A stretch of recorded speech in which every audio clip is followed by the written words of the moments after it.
세어보고 달아보고 나눠보라 하는 제목으로 말씀의 은혜를 나누겠습니다.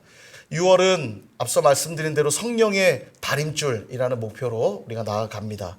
다림줄이 뭐냐면 여러 번 설명드린 것 같은데요. 여러분 탁 그림이 나왔어야 되는데 지금 저게 다림줄입니다. 무거운 추로 인해서 중력의 흠에 의해서 쭉 늘어지면 저 줄이요 수직을 이루고 있음을 확인하게 되죠. 그러니까 그 옆에 보시면 바위가 기울어졌음을 알 수 있죠. 다림줄이 그런 역할을 하는 겁니다. 수평과 수직을 확인하게 해가지고 건물을 올릴 때 비뚤어지지 않고 잘 바르게 올라갈 수 있도록 측정하는 도구가 다림줄이죠. 요즘은 레이저 다림줄도 있어서 수평과 수직을 레이저로 측정하기도 합니다만 저 다림줄을 건물을 짓는 내내 사용해야 됩니다. 약간 틀어져서 이 정도는 괜찮겠지 했다가는 그 작은 틀어짐이 계속 커지게 되면 나중에 정말 위험하게 되잖아요. 건물이 무너질 수도 있는 겁니다. 너무 중요한데요. 우리의 영적인 상태도 동일합니다. 에베소서 2장 22절에 보니까 이런 말씀이 있어요. 너희도 성령 안에서 하나님이 거하실 처소가 되기 위하여 그리스도 예수 안에서 함께 지어져 가느니라. 아멘. 우리가 무엇이라 말하냐면 하나님이 거하실 처소라고 말합니다. 하나님이 우리 안에 거하신대요. 그래서 우리를 뭐라고 부르냐면 성전이라고 부르고 교회라고 부르는 것입니다. 하나님이 우리 안에 거하시는 성전인데 문제는 완성된 성전이 아니래요. 계속 지어져 가느니라. 계속 지어져 가야 될 존재라고 말씀하죠. 그러므로 우리에게도 뭐가 필요해요? 바르게 세워지기 위해 다림줄이 필요하잖아요. 어떤 다림줄이냐면 아까 말씀해 보셨다시피 성령 안에서 하나님이 거하실 처소다 이렇게 말씀하죠. 성령의 다림줄이 필요한 겁니다. 그 성령의 다림줄로 잘 확인하며 지어질 때 하나님이 거하실 만한 성전이 되어지는 것입니다.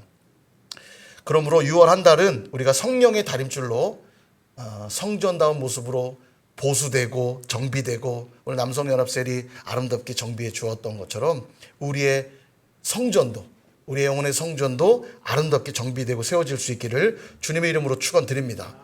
오늘 본문은요 바벨론의 왕이었던 벨사살 왕 때의 이야기입니다. 이 벨사살 왕은 바벨론 제국의 마지막 왕이었습니다. 그의 할아버지였던 느부갓네살, 세계사에는 느부갓네살 2세라고 나오는데요. 이 느부갓네살 2세 때 최고의 전성기를 구가합니다. 주변의 강대국들, 이집트, 아시리아 이런 강대국들을 다 제패하고요. 주변 나라들을 다 복속시켜요. 대제국을 만드는데 그 정복한 나라 중에는 어떤 나라도 들어있냐면 남유다. 우리 성경에 나오는 남유다. 하나님의 백성들 남유다도 정복당하게 돼요. 그리고 느부갓네살은 정복하고 나서 무슨 일을 하냐면 성전을 다 회파시키고 성전 안에 있는 기물들, 금, 은, 그릇 같은 것들을 다 탈취해서 자기 나라로 가져오게 됩니다. 근데 이때 또 잡혀왔던 포로들이 많이 있는데 잡혀왔던 자들 중에 누가 있냐면 다니엘과 세 친구들이 그들 중에 있는 거예요. 그리고 그들은 유다의 귀족들이었는데 그들을 잡아와서 뭐 했냐? 바벨론의 학문을 가르쳐서 바벨론을 위한 책사들로 훈련을 시킵니다. 3년간 열심히 훈련을 시켜서 그들이 책사가 돼요. 그러나 알다시피 다니엘과 세 친구들은 믿음으로 살아내지 않습니까? 바벨론의 문화에 쩌들지 않고 하나님의 방식으로 살아내고 그래서 다니엘을 통해 하나님은 느부갓네살의 꿈도 해몽하게 하시고 또 여러 가지 신뢰를 얻게 하셔서 총리가 되는 자리에 오르기도 합니다. 그러나 이 느부갓네살은 대제국을 이루긴 했지만 그것이 자기의 힘으로 된 양 교만하였고 하나님은 그런 교만한 느부갓네살을 심판하시게 되죠. 꿈을 통해 말씀하시고 다니엘을 통해 말씀했음에도 불구하고 느부갓네살은 여전히 교만하게 되고 결국은 사람들에게 쫓겨나 짐승과 같이 되었다고 다니엘 4장은 말합니다. 그리고 그 시간들을 보내고 나서 왕위에 복귀하긴 하지만 자기가 얼마나 교만했는가를 깨닫고는 하나님의 위대하심을 찬양하는 내용이 다니엘서에 나와요. 그리고 나서 그 다음 그의 아들에 이어 세워진 왕이 누구냐면 벨사살입니다. 이 느부갓네살의 손자죠. 그가 왕위에 등극을 하게 되는데 벨사살은 어떤 왕이었냐면 사치와 향락을 즐기는 그런 교만한 왕이었어요. 오늘 읽지는 않았는데요. 오늘 읽은 본문 앞의 내용들을 제가 요약해 조금 설명드리면 이렇습니다. 벨사살 왕은 1000명의 귀족들을 모아놓고 잔치를 벌여요. 1000명의 귀족들을 모아놨다는 건 그가 얼마나 사치스럽고 향락을 즐겼는가를 알 수 있죠. 만약에 여러분 우리 대통령이요 자기 친한 사람들 1000명을 모아놓고 대통령 그 관저 주변에서 잔치를 벌였다고 그러면 여러분 박수를 보내주실 겁니까? 예, 궁저 나라 세금으로 뭐 하는 짓이냐고 막 욕하지 않겠어요? 벨사살이 지금 그러고 있는 거예요. 1000명의 귀족들을 모아놓고 잔치를 엽니다. 사치와 향락을 즐겼죠. 그리고는 술을 마시는데 어떻게 술을 마시냐면 자신의 할아버지였던 느부갓네살이 성전을 회파하고 탈취해 왔던 예루살렘 성전에 있던 그 기물들, 성물들이죠. 하나님의 예배 때 사용하는 성물들을 꺼냅니다. 그리고 그 성물 그릇들을 나눠주고는 거기에 술을 따라 마시는 거예요. 아니 그 포로국에서 탈취해온 그릇에 술 마시는 게 뭐가 그렇게 대단한 문제인가 싶지만 이건 그런 간단한 문제가 아닙니다. 다니엘 5장 4절에 보면 그 다음에 이런 얘기가 나와요. 그들이 술을 마시고는 금, 은, 구리, 쇠, 나무, 돌로 만든 신들을 찬양하니라. 이렇게 말하고 있어요. 그러니까 지금 그들이 술 마시는 것은 단순히 술만 마시고 있는 게 아니라 종교적 행위를 하고 있다는 얘기예요. 그러니까 예루살렘 성전에서 가져왔던 기물들을 꺼내서 술을 마시는 것도 종교적 행위로서 하고 있는 겁니다. 어떤 의미냐면 고대의 전쟁은 신들의 전쟁이거든요. 그러니까 이웃 나라를 정복해서 무너뜨리면 자기가 이긴 게 아니라 자신의 나라를 수호하는 신이 이겼다라는 거죠. 그래서 상대방 나라를 무너뜨리고 나면 반드시 성전을 회파하거나 그 신전을 부수거나 우상들을 부시죠. 그리고 그 중요한 보물 같은 것들을 훔쳐옵니다. 왜냐하면 우리 신이 이겼으니까. 그래서 느부갓네살이 가져온 거예요. 너희들이 믿는 여호와 하나님 우리 신에 비한 별거 아니구나. 성전들을 부수고 기물을 가져온 겁니다. 그리고 벨사살이 지금 그 기물들을 꺼내서 술을 마시는 행위는 뭐냐면 여호와 하나님 별거 아니네. 우리 신이 최고야. 그래서 술을 마시면서 자기가 만든 신들을 찬양하고 있는 겁니다. 그러니까 하나님을 경멸하는 행위를 지금 하고 있는 거예요. 쉽게 말하면 하나님 별거 아니네. 이런 행위를 하고 있는 거죠. 이때 갑자기 엄청난 사건이 벌어집니다. 사진 한번 보실래요? 이런 사건이 벌어져요. 지금 잔치를 벌이고 있는데 갑자기 위쪽에 벽에서 손가락이 나와서 갑자기 벽에 글씨가 써내려가기 시작하는 겁니다. 이게 얼마나 놀랐겠어요. 벨사살이 얼마나 놀랬던지 성경은 이렇게 기록합니다. 다니엘 5장 6절 이에 왕이 즐기던 얼굴빛이 변하고 그 생각이 번민하여 넓적 다리마디가 녹는 듯하고 그의 무릎이 서로 부딪힌지라. 얼굴이 사색이 되고요. 얼마나 무섭던지 이 무릎이 부딪혔다는 게 뭐냐면 오들오들 떨면 달달달달달 다리가 부딪혔다는 얘기예요. 얼마나 떨었으면. 예, 지금 잠 오시는 분 있으니까 한번 연습해 볼까요? 오늘 졸면 하나님이 심판하십니다. 오들오들. 예, 무릎이 부딪힐 때까지 한번 다리를 흔들어 보세요. 잠이 깰 겁니다. 지금 벨사살이 그러고 있는 거예요. 너무 두려운 거죠. 여러분 이게 하나님이 없는 자들의 모습입니다. 하나님이 없는 자들은 이렇게 두려워할 수밖에 없어요. 그 심판에 대한 공포 속에 있을 수밖에 없습니다. 하나님이 있는 자들에겐 하나님은 우리의 피할 바위 되시고 우리의 방패가 되시고 우리의 구원이 되시지만 하나님이 없는 자들에겐 늘 두려움과 심판과 공포가 엄습하게 되는 거예요. 너무 두려웠던 벨사살이 나라에 유명하다 하는 뛰어나다 하는 모든 술객과 박사들과 점쟁이들을 다 불러 모읍니다. 그리고 도대체 저 쓰여진 글의 의미가 무엇인지 빨리 나에게 해석해 달라 요구해요. 그리고 해석하는 자에게는 셋째 통치자가 되게 하겠다. 쉽게 말하면 돈도 줄 것이고 명예도 줄 것이고 권력도 줄게. 다 줄게. 저것만 해석해 줘. 그 얘기예요. 괜찮죠? 해석만 하면 지금 성공하는 거죠? 예. 이럴 때 아멘을 잘하세요. 이거 중요하지 않은데. 예. 그러나 아무 누구도 해석하지 못해요. 예. 엄청나게 많이 공부했을 것이고 예. 뛰어난 사람들이었겠지만 해석하는 이가 아무도 없습니다. 그렇습니다. 하나님의 계시는요 사람의 생각으로 풀 수 있는 게 아니에요. 사람의 노력으로 이 땅에 뭐 석사 박사가 되었다고 그래서 하나님의 뜻을 알 수 있지가 않습니다. 하나님의 계시는 무엇으로만 풀어지냐면 성령으로만 풀어지는 거예요. 성령이 아니시고는 깨달을 수가 없는 겁니다. 그래서 지금도 우리에게 필요한 게 바로 성령님이에요. 하나님 말씀이 말씀으로 내게 깨달아지기 위해 성령이 계셔야 돼요. 이때 왕비가 아무도 해석하지 못해 다들 떨고 있는 그때 왕비가 왕에게 이야기를 합니다. 왕이시여 부친께서 선친께서 느부갓네살께서 왕으로 계실 때에 지혜와 명철이 신과 같았던 이가 있었습니다. 얼마나 뛰어났던지 이 땅의 모든 술객과 점쟁이들의 어른으로 삼으셨던 그런 사람이 있습니다. 그게 누구냐? 바로 벨드사살이라 이름한 다니엘이라고 하는 자입니다. 얘기를 해요. 그를 빨리 불러오라. 그 다니엘이 오죠. 그리고 다니엘이 그것을 해석해달라고 얘기하자 다니엘이 하나님의 뜻을 쭉 이야기합니다. 먼저 무슨 얘기를 하냐면 당신의 선친, 당신의 부친 느부갓네살 시대의 일들을 기억하지 못합니까? 하나님이 그에게 영광과 권세를 주셔서 대제국을 이루게 하셨습니다. 그러나 교만할 때에 그는 사람들에게서 쫓겨나 짐승과 같이 되었던 사실을 당신은 알지 않습니까? 그런데 그 사실을 눈으로 봐놓고도 그 사실을 알고 있으면서도 어찌 하나님을 알지 못하고 하나님을 경멸하는 태도로 우상이나 섬기는 교만한 죄를 저지를 수 있단 말입니까? 그리고 나서 그 글씨를 읽어줘요. 25절. 그 글씨는 이런 말이었습니다. 메네 메네 데겔 우바르신. 메네 메네 데겔 우바르신. 발음이 어렵죠? 한번 따라해 볼까요? 메네 메네 데겔 우바르신. 예, 막 혀가 꼬이죠? 예. 메네 메네 데겔 우바르신. 이 뜻이 이렇다고 해석을 해줍니다. 메네는 뭐냐면 세었다라는 뜻이에요. 세었다. 수를 세다, 날을 세다 할 때 세었다는 뜻입니다. 그러니까 벨사살 이제 너의 날들이 다 되었고 바벨론 나라의 날들이 다 되었다. 그러므로 이제 망하게 될 거란 얘기 하시는 거고요. 데겔은 뭐냐? 데겔은 달았다. 달았다 이런 뜻이에요. 저울에 달았다. 예, 이런 뜻입니다. 벨사살 너의 행동을 달아 보았더니 부족하더라. 그래서 이제 심판하시겠다는 얘기입니다. 예전에 중국에 있을 때 배달을 시키면요. 쌀 같은 건 무겁고 하니까 늘 배달을 시켜서 먹었습니다. 배달을 시키면 뭐 10kg 한 포 갖다 주세요. 그럼 가져오면 그냥 보내면 안 돼요. 그냥 돈 줘서 보내면 안 됩니다. 꼭 저울로 재봐야 돼요.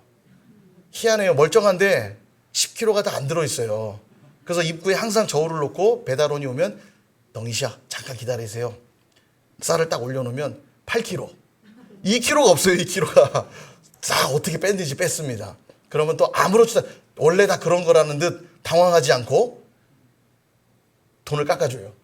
8kg 돈을 깎아줘. 그렇게 남겨 먹는 겁니다. 2kg씩 모아놓으면 5포만 팔면 10kg 또 하나 나오죠. 괜찮죠? 지혜롭죠? 예, 그러면 안 되죠.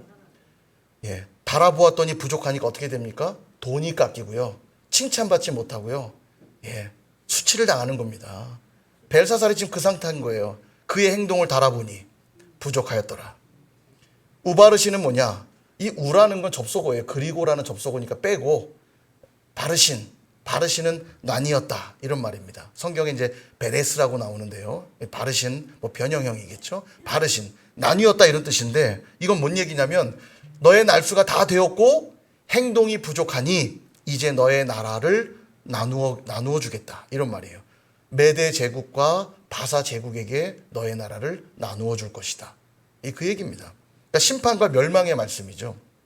그리고 그날 밤 어떤 일이 벌어지냐면 메대 제국이 쳐들어와서 벨사살은 죽임을 당하고 다리오라고 하는 왕이 왕위에 등극하게 됩니다. 그의 나이는 62세였더라. 이게 역사적 사실이라는 걸 고증하고 있는 거예요. 62세였던 다리오가 왕이 됩니다. 여기 62세이신 분들 계시죠? 아직 왕이 되실 수 있어요. 소망을 가지십시오. 이럴 때만 아멘 하시더라요. 아멘 안 해도 되는데 축복합니다. 오늘 이 말씀의 내용들을 통해서 우리의 인격 그리고 우리의 삶에도 다림줄을 달아내릴 수 있기를 원합니다. 여러분 다림줄을 달아내린다는 의미가 뭔지를 먼저 좀 말씀드릴 건데 두 가지로. 첫 번째는 교만을 경계해야 되는 것이에요. 교만을 경계해야 되기 때문에 우리 매일매일 다림줄을 달아내려야 된다는 거죠. 바벨론은 굉장한 나라였습니다. 아주 대제국이었고요. 역사 속에 정말 기록에 남을 만큼 대단한 나라였습니다. 바벨론이 지었던 성곽은 이중으로 지었고 얼마나 높은지요. 성곽 앞에 파져있는 해자, 강을 파가지고 적군이 이 공성전, 성을 붓으로 쳐들어오지 못하도록 큰 강을 만들어가지고 아주 천혜의 요새로 지었거든요. 이게 역사적으로 다 고증이 되어 있습니다. 바벨론이 이렇게 엄청난 나라예요. 심지어는 그 도심 안에는 공중정원이 있었대요. 기록에 의하면. 이 공중정원, 그러니까 공중에 정원이 있는 거예요. 근데 어떻게 물을 끌어올렸는지, 어떻게 그 위에 정원을 건설했는지 지금도 수많은 과학자들이, 수많은 전문가들이 연구해보지만 미스테리예요. 그래서 7대 불가사의 중에 하나가 바벨론의 공중정원입니다. 그 정도로 대단한 나라예요. 근데 여러분 아무리 견고하고 아무리 강력하고 아무리 대단해도 교만한 자들은 반드시 심판받게 돼 있다는 겁니다. 잠언 16장 18절은 우리에게 이렇게 말씀해요. 같이 한번 읽어볼까요? 시작. 교만은 패망의 선봉이요. 아멘. 교만은 무조건 망하는 겁니다. 왜 교만은 심판받을 수 없냐면 교만이 모든 죄의 뿌리이기 때문입니다. 그러니까 교만은 무조건 망하는 거예요. 최초의 범죄가 어떻게 시작되었냐면 선악을 알게 하는 나무를 먹지 말라. 먹는 날에는 정령 죽으리라. 하나님 말씀하셨어요. 그러니까 먹지만 않으면 영원히 하나님과 함께 행복하게 살 수 있는데 이 결국 선악과를 먹게 되죠. 어떻게 먹게 되었냐면 뱀이 이렇게 유혹합니다. 창세기 3장 5절. 너희가 그것을 먹는 날에는 너희 눈이 밝아져 하나님과 같이 되어 선악을 알 줄 하나님이 아심이니라. 그러니까 이런 거예요. 하나님처럼 될까봐 너희더러 먹지 말라고 한 거거든. 이렇게 뱀이 유혹하고 있는 거예요. 너희들이 이거 먹으면 하나님처럼 된다니까. 그리고 먹었잖아요. 그럼 왜 먹었다는 얘기예요? 하나님처럼 되려고 먹었다는 얘기 아닙니까? 그죠? 하나님처럼 되고자 하는 마음이 교만이고요. 그 교만이 죄를 불러온 겁니다. 죄목은 불순종이에요. 먹는 날엔 죽으리라 했으니까 먹지 말란 말에 불순종한 게 죄목이지만 그 죄가 어떻게 시작된 거죠? 하나님처럼 되고자 하는 마음으로부터 시작된 거예요. 그러니까 교만은 모든 죄의 뿌리입니다. 이 땅에 우리가 짓는 모든 죄의 뿌리에는 교만이 있어요. 그래서 다림줄이 필요하다는 거예요. 오늘도 내가 죄 때문에 넘어지고 있다면 여러분 성경에서 말하는 죄라는 개념은 실수로 지은 죄를 말하는 게 아닙니다. 반복적으로 짓는 죄를 말해요. 짓고 또 짓고 또 짓고 또 지은 죄. 그게 죄입니다. 핑계할 수 없잖아요. 계속 반복되고 있으니까. 그럼 내가 그 죄를 왜 짓는가를 살피기 위해서 다림줄이 필요하다는 거예요. 그 뿌리에 뭐가 있다고요? 교만이 있다는 겁니다. 뿐만 아니라 이 교만의 원조요 대장인 자가 있습니다. 누구게요? 사탄이죠, 사탄. 이사야서 14장 12절과 13절에 이렇게 기록하고 있습니다. 너 아침의 아들 계명성이여 어찌 그리 하늘에서 떨어졌으며 너 열국을 엎은 자여 어찌 그리 땅에 찍혔는고 내가 내 마음에 이르기를 내가 하늘에 올라 하나님의 뭇별 위에 내 자리를 높이리라. 내가 북극 지폐의 산 위에 앉으리라. 아멘. 이 말씀은요 이사야 선지자의 예언의 말씀인데 어느 나라에 대한 심판의 예언이냐면 바벨론을 향한 심판의 예언이에요. 그리고 성경은 항상 바벨론이 사탄의 대표 주자로 묘사되고 있습니다. 계시록에 보세요. 바벨론에 대한 심판이 계속 선언되거든요. 그 바벨론이 사탄이에요. 여기서도 바벨론 심판 예언이면서 이 말씀은 사탄에 대한 예표의 말씀이기도 합니다. 여기 보면 아까 계명성이라고 등장했죠. 계명성이 뭐냐면 행성 중에 금성이라고 있죠. 수금지와 목토 천해명 해서 수성, 금성, 지구, 화성 이렇게 쭉 가잖아요. 그 금성이 계명성이에요. 근데 이 금성이 새벽녘에 나가보면 동력에 그 낮게 떠올라서 굉장히 환하고 아름답게 빛나는 별이 금성입니다. 금성이 여러분 별 볼 시간이 없으니까 늘 그냥 낮이나 밤이나 기도만 하시니까 확인하실 기회가 없잖아요. 그래도 가끔 눈을 들어서 보세요. 공기가 많고 잘 보이진 않는데 그래도 이렇게 성능 좋은 그런 망원경 같은 거 있어도 금성을 어렵지 않게 볼 수 있거든요. 이 굉장히 밝은 별입니다. 그래봐야 금성이 스스로 내는 빛이 아니잖아요. 태양이 빛을 내면 그 빛을 반사하여 빛내는 거 아닙니까? 그럼에도 불구하고 이 계명성이 교만한 거예요. 자신의 아름다운 빛. 그 아름다운 빛깔로 인해 교만해서 어떻게 교만해지냐면 내가 하나님의 위에 앉으리라. 그게 바로 사탄이고요. 타락천사인 겁니다. 그게 하나님을 섬기는 천사장이었으나 하나님의 자리 위에 올라가려 했던 그 타락천사가 바로 사탄이죠. 그럼 왜 사탄을 루시퍼라 부르느냐? 바로 이 계명성이라는 이 단어가요. 옛날 캐톨릭에는 다 라틴어 성경만 읽었습니다. 라틴어로 4세기, 8세기에 성경을 번역할 때 이 계명성이라는 단어가 루시퍼예요. 그러니까 항상 사탄은 루시퍼로 불려왔던 거죠. 이 계명성이라는 단어 때문에. 어찌되었건 사탄은 바로 교만의 원조요, 교만의 대장입니다. 그래서 반드시 마지막 날 하나님께 심판받게 돼 있어요. 사탄은 무조건. 그러니 마지막 날 심판받기 전에 한 영혼이라도 더 잡아먹고 물귀신 작전 쓰는 거 아닙니까? 같이 죽자고 우리를 유혹하는데 어떤 방식으로 유혹하겠어요? 자기가 교만의 대장이니까 교만하게 만드는 겁니다. 너도 하나님처럼 될 수 있어. 아담과 하와를 유혹했던 것처럼 하나님처럼 될까 하노라. 오늘 너무너무 피곤한데 너의 몸이 건강해야지. 예배가 중요해? 오늘 하루는 쉬어도 돼. 괜찮아. 내가 하나님처럼 되고자 하는 마음이죠. 하나님이 그래도 된다고 말씀하셨나요? 힘들면 예배 드리지 않아도 되느니라. 아무개 2장 8절. 이런 말씀 없잖아요. 그죠? 근데 그 순간 사단이 속삭여요. 괜찮아. 한 번쯤 어때? 그래도 괜찮아. 속삭여요. 사랑해야 될 사람이 있어요. 사랑하기가 쉽지 않아요. 그럼에도 불구하고 하나님은 서로 사랑하라. 내가 너희를 사랑한 것 같이 너희도 서로 사랑하라. 아멘. 순종하면 되는데, 아이 몰라 짜증나. 내가 하나님처럼 되는 거죠. 그냥 내가 결정해요. 나 사랑 안 할래. 싫어. 예. 그 순간 죄를 짓는 겁니다. 불순종의 죄를 짓죠. 사랑하는 여러분, 그러므로 교만을 경계하셔야 돼요. 사탄은 늘 우리가 하나님이 될 수 있다고 속삭입니다. 그래서 내 생각, 내 감정, 내 기분에만 집중하게 만들어요. 한마디로 내가 하나님 되는 거죠. 내가 모든 걸 결정해 버립니다. 그러니 아무리 전능하시고 거룩하신 하나님 말씀이 선포되어도 순종할 수가 없어요. 기분 나쁘면 그냥 화내고, 짜증나면 미워하고, 분열하고, 원망하고, 불평하고, 짜증내고, 간음하고, 살인하고, 도둑질하고, 거짓 증거하고, 탐욕 속에서 살아가는 겁니다. 그래서 교만은 반드시 어디로 가냐면 심판받는 자리로 가는 거예요.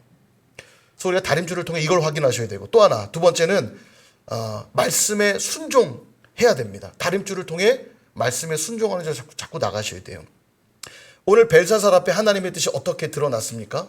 벽에 글씨를 써내려가는 방식으로 당신의 뜻을 계시해 주셨죠. 여러분, 하나님이 하나님의 전능하심을 드러내는 방식이 많을 수 있어요. 갑자기 건물이 와르르 무너지는 방법도 있을 것이고요. 천군 천사가 갑자기 나타나서 막 레이저를 쏠 수도 있어요. 막 신기한 방식으로, 여러 방식들로 하나님을 드러내실 수 있거든요. 근데 오늘 벨사살에게 어떻게 당신을 보여주셨습니까? 벽에 글씨를 쓰는 방식으로. 메네메네 데길 우바르신. 그걸 쓰셔서 당신의 뜻을 보여주세요. 우리에게도 동일합니다. 하나님은 하나님의 어떠하심을 우리에게 드러내실 때 많은 방법이 있겠습니다만, 그 중에 가장 대표적인 방법이 우리에게 성경을 주신 거예요. 특별 계시라고 우린 부르죠.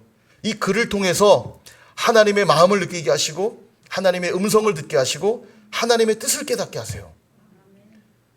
성령께서 우리 마음의 벽에 날마다 써내려가는 그 말씀의 기록들을 살피는 게 필요하다는 거예요. 이게 다림줄인 겁니다. 그리고 그 말씀을 읽고, 그 말씀을 들으며, 그 말씀에 순종하는 자리로 나아가야 된다는 것이에요. 시편 119편 105절은 말씀합니다. 주의 말씀은 내 발의 등이요 내 길의 빛이니이다. 여기 인생 2번 살아보신 분, 물구나무 서서 점프 5번 해보시겠어요? 다 한 번밖에 살지 않는 인생 아닙니까? 그죠? 인생길을 가보신 분 계십니까? 그럼 우린 컴컴한 길 가운데 있는 인생들 아니에요? 5분 뒤에 일어날 일 아시는 분, 내일 일 아시는 분, 일주일 뒤에 일 아시는 분, 아무도 없죠. 그런데 어떻게 이렇게 담대하게 사세요? 빚도 없고 등도 없이 어떻게 이렇게 담대하게 사시냐고요? 예전에 말씀드렸죠. 시골길 가다가요, 한번 해보세요. 위험하지만 조심스럽게 라이트를 다 꺼보세요. 진짜 무섭습니다. 아무것도 안 보여요. 칠흑 같은 어둠이 확 다가올 때 얼마나 두려운지 모릅니다. 우리 인생이 그래요. 5분 뒤의 일도 무슨 일이 벌어질지 모르는 게 인생인데, 우리는 어떻게 이렇게 담대하게 사는지요? 이때 필요한 게 말씀의 등이요 말씀의 빛이 필요한 겁니다. 오늘도 말씀이 지도하는 대로 따라가면 그 끝에는 뭐가 있냐면 생명이 있어요. 그렇다면 어떻게 말씀을 깨닫게 하시고 가르치시는가? 시편 119편 71절엔 이렇게 말합니다. 고난 당한 것이 내게 유익이라. 이로 말미암아 내가 주의 율례들을 배우게 되었나이다. 아멘. 이게 굉장히 중요한데요. 우리는 반드시 경험한 대로 살아가게 되어 있습니다. 반드시요. 문제는 뭐냐면 잘못된 경험이 계속되면 안 된다는 거예요. 잘못된 경험이 반복되면 나쁜 습관이 형성되고, 이게 굳어지면 그게 잘못인 걸 알면서도 굳어졌기 때문에 잘못을 고치려고 하지 않고 어떻게 하냐면 핑계하고 합리화하게 되어 있습니다. 이렇게요. 난 원래 그래. 난 원래 그런 성격이야. 난 원래 잘하는데 교회에서 내가 상처를 받아서 그러는 거야. 상처 때문이야. 그러면서 끊임없이 자신의 죄를 합리화합니다. 여러분, 시험을 봤는데 문제를 틀렸어요. 100점을 맞으면 제일 좋은 거 아닙니까? 근데 문제를 틀렸어요. 그러면 틀린 문제를 풀어봐야 내 실력이 자라나겠죠. 그런데 시험에 틀렸는데 문제를 확인하지 않으면 다음에 그 문제가 또 나오면 어떻게 돼요? 또 틀리겠죠. 그러니까 맨날 고점수 받을 거 아닙니까? 그리고서 말하는 거예요. 나는 70점짜리야. 나는 60점짜리야. 나는 원래 머리가 좋은데 우리 엄마가 그랬어. 너는 머리는 좋은데 노력은 안 한다고. 나는 원래 머리가 좋은데 그래서 나는 70점짜리야. 그 얼마나 웃긴 얘기입니까? 우리가 그러고 있다니까요. 우리가 해야 될 일이 뭡니까? 틀린 문제는 풀어봐야죠. 풀어봐야만 실력이 늘어나는 거예요. 70점이었던 자가 80점이 되고요. 80점이었던 자가 90점이 되는 겁니다. 틀린 문제를 다시 풀 때 마음이 아플 수 있죠. 내가 이걸 틀렸다니. 그러나 감당해야 돼요. 동일합니다. 하나님 우리에게 말씀대로 살지 않는 모습들이 있을 때 그 삶이 틀렸다는 걸 가르쳐 주시려고 우리 삶에 고난을 주세요. 고난을 주셔서 그 고난을 통과하게 하심으로 내가 잘못 살았구나. 내가 실수했구나. 내가 부족했구나. 깨닫게 하셔서 다시 말씀 앞으로 나오게 하시고 말씀으로 빗대고 등 대신 그 말씀으로 인도함 받게 하신다는 거예요. 그러니까 고난을 주시는 건 그렇게 살면 안 돼 라는 하나님의 음성으로 들으셔도 틀리지 않는 겁니다. 그래야 우리의 영적인 실력이 더 좋아지는 거예요. 나는 원래 그래 아닙니다. 나는 죄된 본성 때문에 연약함 때문에 부족함 때문에 살지 못하는 거 맞아. 그러나 성령이 내 안에 역사하시면 능히 넘어설 수 있는 겁니다. 이 경험이 반복돼야만 우리의 영적인 실력이 나아지는 거예요. 그러므로 고난이 찾아오면 어떻게 하라고 늘 말씀드렸습니까? 하나님께 나아가는 시간이라고 말씀드렸잖아요. 문제가 찾아오면 한번 풀어봐 하고 주시는 게 아니라 어차피 우리는 못 풀어요. 그 문제 들고 내게로 나와. 나랑 만나는 시간이다. 그 말씀하시는 거예요. 그리고 말씀 앞으로 나가는 시간이라고 생각하시면 정확합니다. 그리고 그 말씀에 순종하기 시작할 때 그 문제가 해결되는 거예요. 이게 바로 다림줄을 달아내리는 것의 의미입니다. 우리 마음의 벽에도 오늘 성령께서 손가락으로 쓰실 거예요. 메네메네 데겔 우바르신이라고. 그럼 메네메네 데겔 우바르신이 무슨 의미인가? 오늘 이거 세 가지만 살펴보고 마치려고 합니다. 첫 번째 메네, 세었다라는 뜻이라고 했죠. 수를 세다, 날을 세다. 전도서 3장 1절에 보니까 이런 말씀이 있습니다. 우리 같이 한번 읽어보겠습니다. 시작. 범사에 기한이 있고 아멘. 여러분 이 세상 모든 것에 다 때가 있습니다. 심을 때가 있는가 하면 거둘 때가 있고요. 울 때가 있는가 하면 웃을 때가 있고요. 찾을 때가 있는가 하면 잃어버릴 때도 있어요. 공부할 때가 있는가 하면 연애할 때도 있고 일할 때가 있는가 하면 쉴 때도 있는 법이에요. 이게 전도서의 말씀입니다. 우리는 이 세상이 영원할 것 같고 내 인생도 영원할 것 같이 여기며 살죠. 그러니까 오늘도 그냥 슬렁슬렁 사는 거 아닙니까? 오늘이 마지막 날이라고 한다면 여러분 오늘을 어떻게 사시겠어요? 내 인생의 가장 중요한 일만 골라서 하지 않겠어요? 사랑하는 사람에게 다시금 사랑한다 고백하고 싶어질 거고요. 용서를 구해야 될 사람이 있다면 당장 찾아가서 그동안 내가 정말 미안하다고. 내일 주님이 오전 9시에 오신다고 해보세요. 오늘 어떤 일 하시겠어요? 가장 중요하고 의미 있는 일 하지 않겠습니까? 근데 우리가 왜 그렇게 안 살죠? 영원할 거라고 생각하니까 그런 거예요. 100세가 되신 할머니에게 질문합니다. 소원이 무엇입니까? 그랬더니 100세면 장수하신 거잖아요. 그래도요. 그죠? 이 할머니가 이렇게 대답하더라는 거예요. 죽고 싶지 않다고. 나 더 살고 싶다고. 100세쯤 사셨으니까 이제 나는 주님께 가고 싶다고 할 법도 한데 더 살고 싶대요. 100세가 되어도 죽음을 준비하지 않는 게 바로 우리의 모습이에요. 인생이 영원할 것처럼 자꾸 생각하고 삽니다만 그러나 성경은 말해요. 우리의 인생은 유한하다고. 영원하지 않다고. 전도서 3장 11절에 이렇게 말씀합니다. 하나님이 모든 것을 지으시되 때를 따라 아름답게 하셨고 또 사람들에게는 영혼을 사모하는 마음을 주셨느니라. 그러나 하나님이 하시는 일의 시종을 사람이 측량할 수 없게 하셨도다. 오늘도 하나님이 어떻게 일하시는지 알 수 없기 때문에 오늘도 우리는 뭘 하며 살아야 되냐면 우리 안에 주신 그 영혼을 사모하는 마음을 따라 영혼을 준비하며 살라는 거예요. 오늘도 그래서 주신 날이라는 겁니다.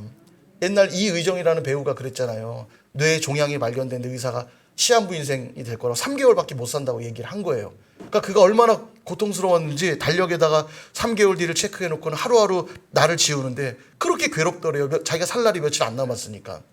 근데 이 종양이 뭐 발전하지 않고 진행이 안 돼서 지금도 이제 그 배우 살아있죠. TV에서 한번 이야기하는 걸 들었는데 3개월이 지나도 아침에 눈을 뜨면 살았나 죽었나 확인한대요. 여기가 아직 세상이가 아닌가 확인한대요.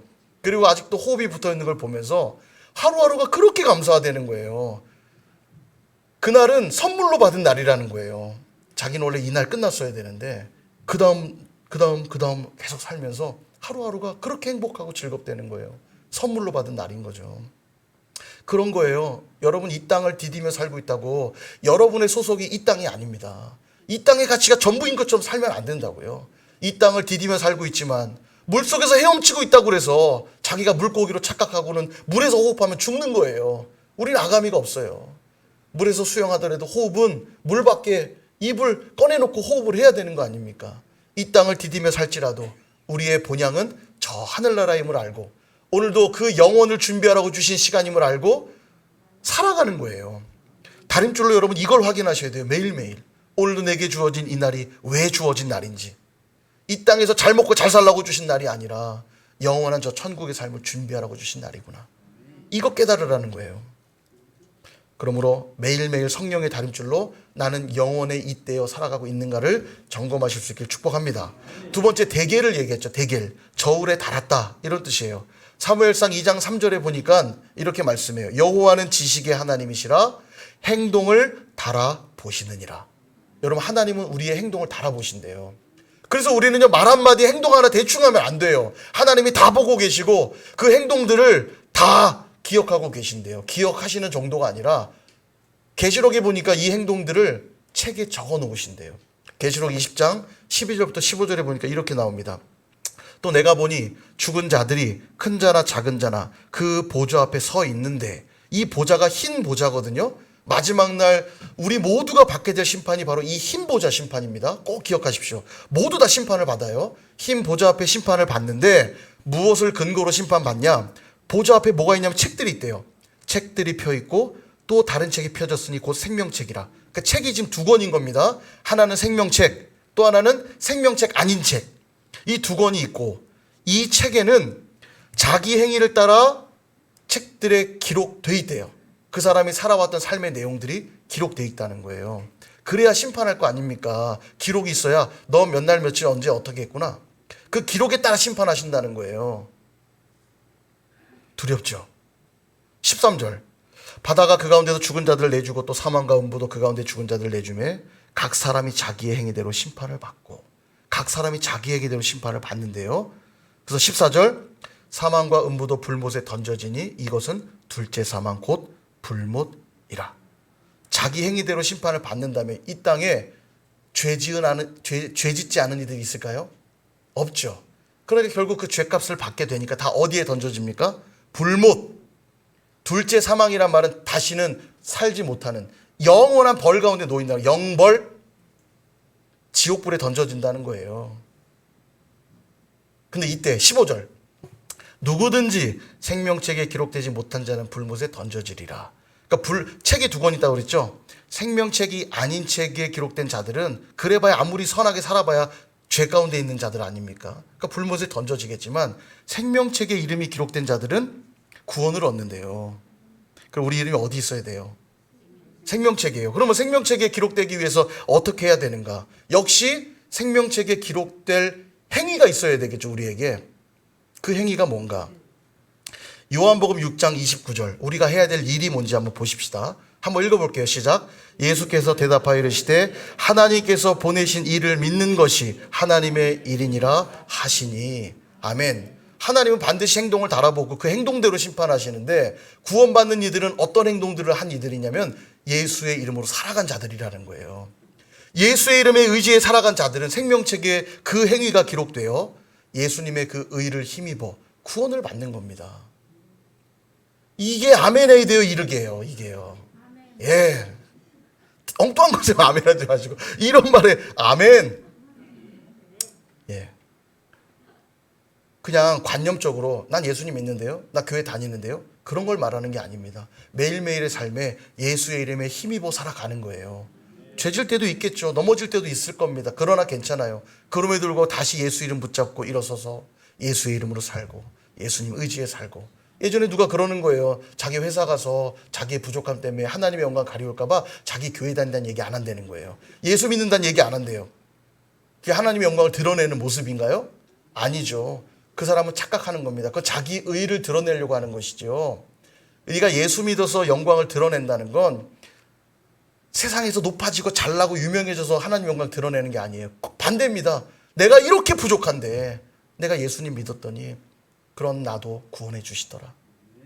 난 여전히 죄 가운데 넘어지고 있는데도 그런 나를 내치지 않으시고 용서해 주시고 품어 주시더라. 그 연약함을 자랑하는 게 복음이라고요. 만약 예수를 믿어서 내가 이렇게 돈 많이 벌었거든, 내가 이렇게 뛰어나게 잘하거든, 그건 예수님을 자랑하는 게 아니라 내 의를 자랑하는 거예요. 그들은요, 생명책이 아니라 아마 이 옆에 있는 책에 써 있을 겁니다. 잘난 척한 놈, 자기 의만 드러낸 놈. 그것도 죄잖아요. 자기 의를 드러내고 자기 잘난 맛에 살아가는 거예요. 그건 진짜 복음 아니에요. 진짜 복음은 하나님 보내신 자 예수 그리스도, 그분을 믿는 것, 열심히 믿는 것, 그분의 뜻대로 사는 것, 그 행동을 보시고 구원하는 겁니다. 그러므로 성령의 다림줄로 늘 달아봐야 될 게 뭐냐? 나는 과연 예수님을 제대로 믿고 있는가? 나는 정말로 예수님을 믿는 믿음대로 행동하며 살아가고 있는가? 나는 정말 그분의 이름을 의지해서 살아가고 있는가? 이게 늘 확인해야 될 다림줄이고요. 마지막 세 번째, 바르신, 나누다 이런 뜻이라고 그랬죠. 나뉘었다. 벨사살과 바벨론의 죄로 인해 메대와 바사 제국에게 나눠줬다고 그랬죠. 그러니까 이건 멸망과 심판의 메시지예요. 그렇습니다. 복음 안에 있지 않는 자들의 최후가 바로 이것입니다. 나뉘어지는 일이에요. 심판받는 일입니다. 지금 잘 나가는 것 같고 모든 걸 다 소유하는 것처럼 보여도 그들에게도 반드시 심판의 날은 임해요. 그러므로 마지막으로 확인해야 될 성령의 다림줄은 뭐냐? 나는 주님으로부터 나뉘어져 있는 자인가? 아니면 주님과 연합한 자인가? 이거 확인해야 되는 거예요. 주님과 나뉘어져 있으면 그의 끝은 뭡니까? 심판이죠. 매일매일 이거 확인해야 돼요. 난 오늘 주님과 연합했는가? 주님과 나뉘어져 있는가? 주님이 재림하는 날이 바로 심판의 날인데요. 주님의 재림은 어떻게 오죠? 도둑같이 오잖아요. 도둑같이. 언제 올지 몰라요. 그러므로 오늘은 주님의 재림이 있는 날이라 믿고 생각하며 살아가야 된다는 것이에요. 오늘이 우리에게 마지막 날인 거예요. 그러므로 오늘 하루도 주님과 연합하여 살기를 힘써야 되는 거죠. 말씀을 정리합니다. 사랑하는 여러분, 메네메네 데겔 우바르신, 오늘 하나님이 손가락으로 친히 쓰신 이 엄중한 경고의 말씀을 우리 마음의 벽에도 새겨보시기를 원합니다. 늘 부탁드리지만 살아왔던 대로 살지 마세요. 교회에서 그렇게 배웠는데요? 아니요. 지금도 기준이 되는 건 과거에 해왔던 습관과 전통과 방법이 아니에요. 오늘도 성령을 통해 주시는, 말씀을 통해 주시는 그 기준, 그 성령의 다림줄로만 나의 신앙을 측량해야 된다고요. 그러기 위해서 세 가지를 꼭 확인하셔야 됩니다. 매네, 세어보셔야 돼요. 모든 기한에는 때가 있다는 거 알고 오늘도 내게 주신 이 때를 헛되이 보내지 않고 바른 믿음으로 살아가야 되고, 데겔, 달아봐야 됩니다. 모든 행위는 하나님 앞에 심판의 내용이 된다 했잖아요. 저울에 달았을 때 10kg가 나와야 돼요. 8kg가 나오면 꾸중 맞는 겁니다. 욕먹는 거예요. 수치를 당하는 거예요. 그러므로 예수 그리스도와 온전히 합하여 나아갈 때, 그게 오늘 메네메네 데겔 우바르신의 의미라는 사실입니다.